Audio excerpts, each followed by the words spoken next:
ভোটদান পদ্ধতি সম্পর্কে আমরা এখানে দেখাচ্ছি। একজন ভোটার ভোট কেন্দ্রে এসে কিভাবে ভোট প্রদান করবে, এই হচ্ছে আমাদের প্রথম বিষয়। একজন ভোটার ভোট কক্ষে আসলে পোলিং অফিসার ওনাকে ভোটার তালিকা থেকে ওনাকে শনাক্ত করবেন এবং ওনার যেইখানে নাম আছে সেই জায়গায় টিক দিয়ে ওনাকে শনাক্ত করে রাখবেন, যেন পরবর্তীতে উনি আসলে ধরা পড়েন যে হ্যাঁ উনি ইতিপূর্বে ভোট প্রদান করে গেছেন। এরপরে উনার আঙ্গুলে অমোচনীয় কালি দিবেন এবং উনাকে সহকারী প্রিজাইডিং অফিসার একটি ব্যালট পেপার ইস্যু করে দিবেন।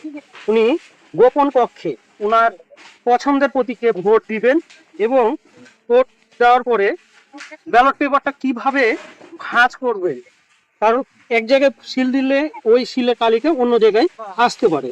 এই জন্য প্রথমে এইভাবে সাদা অংশের অর্ধেক, এই দিক থেকে সাদা অংশের অর্ধেক এবং মধ্যখানে এইভাবে ভাঁজ দেবে, যেন